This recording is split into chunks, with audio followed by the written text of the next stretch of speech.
안녕하세요. 백사목사입니다. 오늘은 11월 21일 월요일 아침입니다. 오늘도 변함없이 하나님의 말씀과 함께 이 한 주간을 힘차게 출발하는 여러분 모두에게 좋으신 하나님의 크신 은총이 함께 하시기를 바랍니다. 오늘 주 하나님의 말씀은 다니엘서 10장 1절부터 9절까지의 말씀인데요. 오늘 본문의 말씀은 이제 페르시아 제국 바사 왕 고레스 시대에 벌어졌던 일이고 그때 본 다니엘의 환상에 관한 이야기를 다루고 있습니다. 오늘 본문 전에 어제까지 본문 다니엘서 9장은 메디아 제국의 다리오 왕 때 벌어졌던 일이고 그때 다니엘이 하나님 앞에 드렸던 기도에 관한 이야기를 다루었는데요. 이제 벌써 제국을 뛰어넘어 페르시아 제국까지 가게 된 것입니다.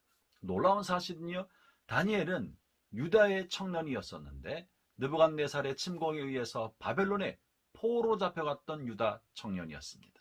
그는 바벨론의 포로 생활을 하면서 왕의 눈에 발탁되어서 바벨론 제국 느부갓네살 왕 때 고관대작으로 발탁됐던 사람이었습니다. 그리고 많은 현명한 지도자들을, 현명한 박사들과 학술가들과 학자들 위에서 그들을 지도하는 사람이 되지 않았습니까? 그리고 느부갓네살의 아들 벨사살이 왕이 되었을 때도 그는 다시 발탁되어서 왕을 돕는 훌륭한 참모와 훌륭한 관리로 고위 관리 역할을 감당했습니다. 그리고 이 바벨론 제국이 메디아의 공격을 받아 무너지고 멸망하게 되었고 메대 제국이 다스리게 되었을 때 그때에도 다리오 왕에게 발탁되어서 메대의 총리로 쓰임받았던 사람이었습니다.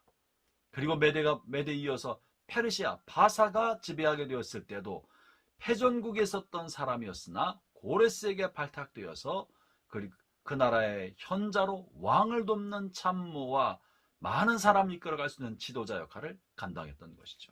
다시 말하면 다니엘은 세계의 제국을 건너뛰어서 왕을 돕는 현명한 지도자 역할을 감당했던 사람입니다.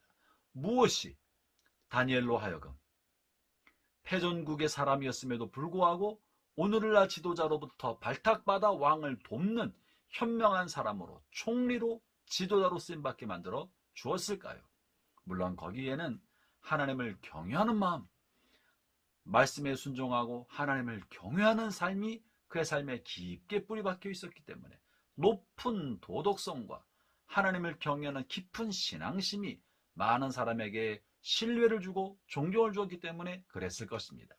그리고 또한 두 번째는 하나님, 다시 말하면 성령께서 주시는 지혜로 꿈을 해몽하고 미래를 예견하며 시대를 관통하는 통찰력을 가지고 있었기 때문에 왕과 많은 사람들로부터 존경을 받고 왕이 다니엘을 통해서 조언을 듣고 자신의 정치를 펼쳐나갈 수 있는 지혜를 얻었습니다. 이것이 다니엘을 세대를 건너 제국을 건너 지도자로 쓰임받게 만들었던 중요한 요소일 것입니다.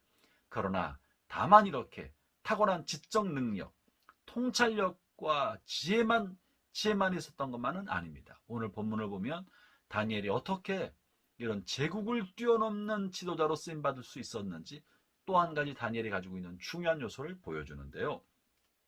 1절부터 3절까지를 제가 읽어보겠습니다. 바사왕 고레스 제3년에 한 일이 벨드사살이라 이름한 다니엘에게 나타났는데 그 일이 참되니 곧 큰 전쟁에 관한 것이라. 다니엘이 그 일을 분명히 알았고 그 환상을 깨달으니라. 그때나 다니엘이 세 일의 동안을 슬퍼하며 세 일에가 차기까지 좋은 떡을 먹지 아니하며 고기와 포도주를 입에 대지 아니하며 또 기름을 바르지 아니하니라. 본문의 내용을 뭘 말합니까? 페르시아 왕 고레스 때 다니엘이 환상을 보게 되는데 이 환상의 내용은 곧 닥칠 전쟁에 관한 내용이었던 것입니다.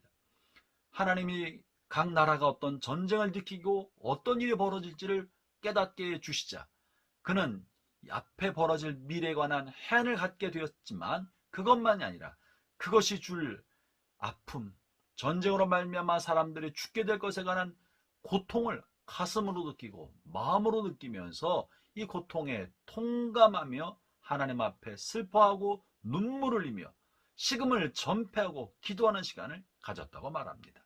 아무도 알아주지 않습니다.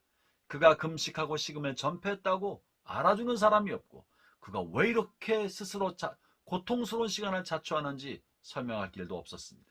그러나 중요한 사실은 다니엘은 다른 사람의 아픔에 공감할 수 있는 높은 수준의 공감력을 가지고 있었다는 것입니다. 개인뿐만 아니라 시대가 갖고 있는 아픔에 깊이 공감하면서 통감할 줄 아는 그 높은 수준의 정서적 정서를 가지고 있던 사람이었기 때문에 다니엘의 주변에 많은 사람이 모였고 왕이 그를 신뢰했으며 그의 말에 귀담아 들을 수 있게 되었던 것이죠. 사랑하는 형제자매 여러분, 하나님이 어떤 사람을 쓰십니까? 다른 사람의 마음에 공감할 줄 아는 사람, 아픔에 동참할 줄 아는 사람, 그래서 자신의 자리를 비우고 다른 사람을 향한 사랑과 섬김의 자리에 서고자 하는 사람, 이런 사람이 시대 지도자가 되는 것입니다. 이 세상에, 오늘날 살아가는 세상에 똑똑한 사람은 많습니다. 그러나 마음이 따뜻한 사람은 찾아보기가 어렵습니다. 무언가를 고쳐보겠다고 비판하며 나서는 사람들은 많습니다. 그러나 고통과 아픔을 느낀 사람, 그 곁에 서서 함께 있어주는, 함께 마음을 나누는 사람은 많지 않습니다. 하나님이 어떤 사람을 지도자로 삼으셔서 이 시대를 위한 하나님의 도구로 쓰임받는 손길로 쓰시겠습니까? 다른 사람의 아픔과 가슴에 공감하는 따뜻한 하나님의 마음, 예수 그리스도의 마음을 가진 그런 사람을 하나님의 사람으로 쓰셔서 시대를 이끌어가고 시대를 섬기는 통로로 삼으시는 것입니다. 그 대표적인 사람이 바로 다니엘인 것입니다. 형제자매 여러분, 다니엘이 불신 제국, 하나님을 믿지 않은 바벨론이나 메데나 페르시아에 살았지만 이 불신 제국 속에서 하나님을 경외하는 사람으로 왕으로부터 인정받고 주변의 동료들과 신하들로부터 존경받는 삶을 살아갈 수 있었던 비결을 기억하면서 여러분이 속한 공동체, 일터, 가정에서 신실하게 쓰임받는 복된 통로 되시기를 주의 이름으로 축원합니다. 기도하겠습니다. 하나님 아버지 감사합니다. 하나님, 우리를 세상을 섬기는 하나님의 사람으로 세상에 보내주셨습니다. 하나님을 알지 못하는 불신의 세계를 살아갈 때 우리가 하나님을 경외하며 하나님 주신 지혜를 가지고 하나님 아버지의 마음을 품고 이 시대를 품고 섬기는 복된 통로가 되게 하여 주옵소서. 예수님 이름으로 기도합니다. 아멘.